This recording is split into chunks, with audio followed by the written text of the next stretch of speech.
Laissez-moi vous poser une question. Avez-vous déjà participé à une conversation où vous aviez l'impression que personne ne vous écoutait vraiment? Ou peut-être avez-vous vu quelqu'un obtenir tout ce qu'il veut sans effort et donc je vous êtes demandé, quel est leur secret? Eh bien, aujourd'hui, je vais lever le voile. Je vais partager avec vous des phrases si puissantes, si incroyablement efficaces, qu'elles vous feront vous sentir comme un maître des manipulations mentales, façon Jedi. Mais attention, ce ne sont pas des conseils classiques du type « soyez gentil et souriez ». Certaines de ces phrases sont audacieuses, d'autres un peu malicieuses, et une pourrait même vous faire repenser la façon dont vous communiquez depuis toujours. Mais voilà le truc, ce n'est pas juste une question de persuader les autres.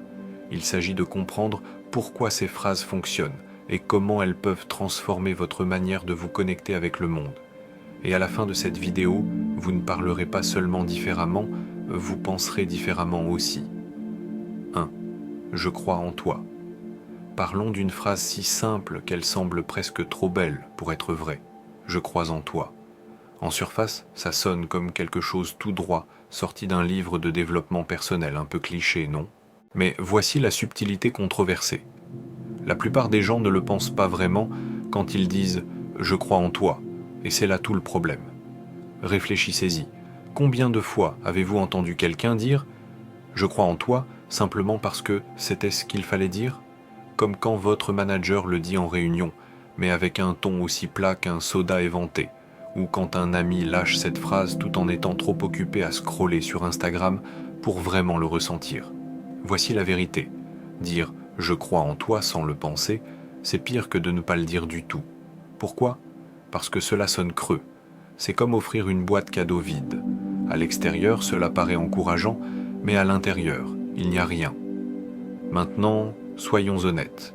La première fois que j'ai vraiment compris la puissance de cette phrase, c'était lors d'un des moments les plus sombres de ma vie. J'étais à l'université, complètement submergé par le travail, en échec dans 2 matières et sur le point d'abandonner. Un jour, mon professeur, dont j'étais persuadé qu'il ne m'appréciait même pas, m'a pris à part.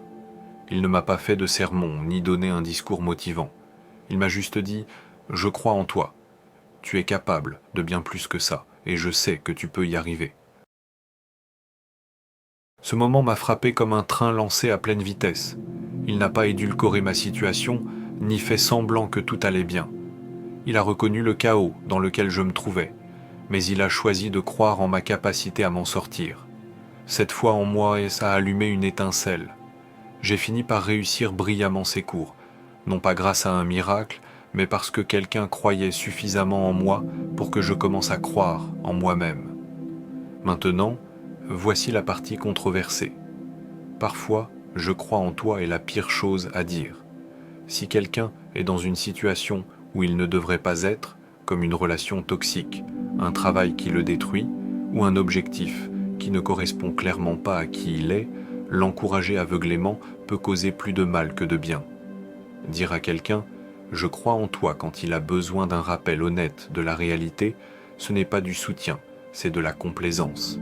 Mais quand c'est sincère, quand cela repose sur une vraie foi en le potentiel de quelqu'un, c'est transformateur. Et voici le point essentiel, dire « je crois en toi » n'a rien à voir avec vous. C'est une façon de donner à quelqu'un d'autre la permission de croire en lui-même. Donc, si vous utilisez cette phrase, et je vous encourage à le faire, assurez-vous qu'elle vienne d'un endroit de vérité. Regardez-les dans les yeux. Dites-le avec tout votre cœur. Et ne le dites pas seulement quand les choses vont bien. Dites-le quand ils sont au bord du gouffre, pleins de doutes, et qu'ils ont le plus besoin de l'entendre. Parce que lorsque c'est sincère, je crois en toi est bien plus que des mots. C'est une bouée de sauvetage, une lumière dans l'obscurité, et parfois, c'est ce qui fait la différence entre abandonner et trouver la force de continuer. Et au fait, si personne ne vous l'a dit aujourd'hui, je crois en toi. Tu peux y arriver. 2.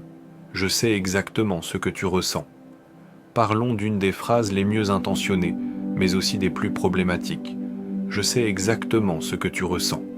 À première vue, cela semble être le summum de l'empathie, une façon de combler le fossé entre 2 personnes et de dire « tu n'es pas seul ». Mais voici le problème. La plupart du temps, ce n'est pas vrai. Et c'est là que ça devient délicat. Affirmer savoir exactement ce que quelqu'un ressent est audacieux, présomptueux et souvent un peu malhonnête. C'est comme si on essayait de contourner le processus complexe et parfois désordonné de comprendre la douleur de quelqu'un en y apposant une étiquette de similitude. Mais voici le hic. Aucune personne ne ressent exactement la même chose qu'une autre. Vos expériences, votre éducation, votre personnalité, votre état mental, tout cela crée une perspective unique à travers laquelle vous vivez la vie. Imaginez ceci. Votre ami vient de traverser un divorce difficile et vous lui dites « Je sais exactement ce que tu ressens parce que vous avez vécu une rupture compliquée ». Ce n'est pas la même chose. Pour eux, vous venez de réduire des années de mariage, des enfants et des rêves partagés à votre ex qui vous a ignoré après 6 mois. Même si vous êtes bien intentionné, cela peut sembler minimiser leur expérience. Laissez-moi vous raconter une histoire personnelle. Il y a quelques années, une de mes amies les plus proches a perdu son emploi, un rôle dans lequel elle avait investi tout son cœur et son âme pendant des années. Elle était dévastée, remettant en question sa valeur personnelle et tout son parcours professionnel. J'avais déjà été licencié, alors j'ai pensé que je pourrais créer un lien en disant « Je sais exactement ce que tu ressens ». Mais au lieu de la réconforter, ça a eu l'effet inverse. Elle m'a répondu sèchement « Non, tu ne sais pas. Toi, tu détestais ton travail.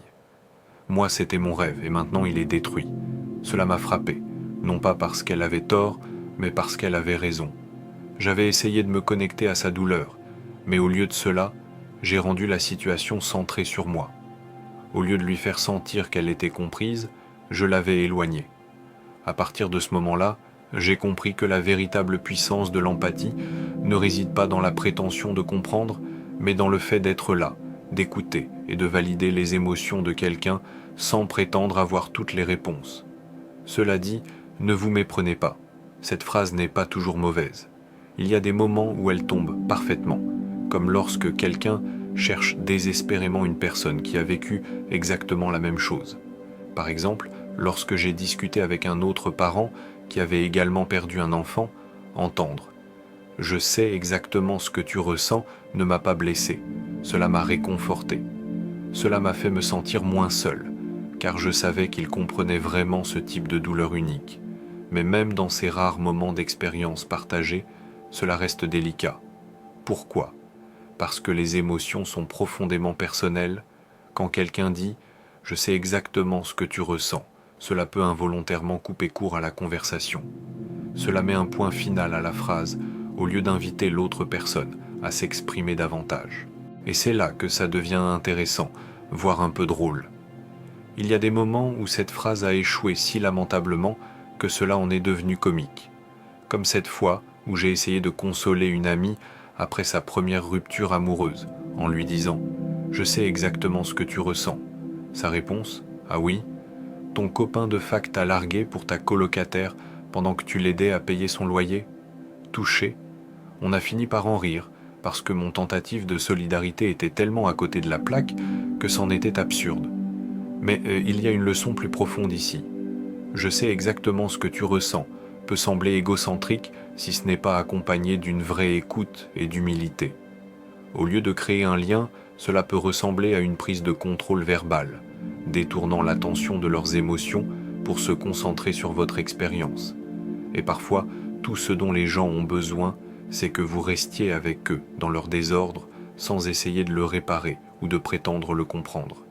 Alors, que devriez-vous dire à la place ? Voici quelques alternatives qui peuvent créer un lien sans dépasser les limites. Je ne peux pas imaginer exactement ce que tu ressens, mais je suis là pour toi. Ça a l'air vraiment difficile. Tu veux en parler ? J'ai vécu quelque chose de similaire. Tu veux que je te raconte ? Ou préfères-tu juste que j'écoute ? Ces phrases font quelque chose de fondamental. Elles laissent de l'espace. Elles reconnaissent la douleur unique de l'autre personne tout en offrant du soutien. Elles disent « Je te vois, je tiens à toi, je suis là pour toi », sans prétendre comprendre pleinement ce qu'il traverse. Voici le message profond. La véritable empathie ne consiste pas à prouver que vous comprenez, mais à être présent. c'est entrer dans le monde de quelqu'un d'autre et dire je ne sais peut-être pas exactement ce que tu ressens, mais je suis prêt à marcher à tes côtés.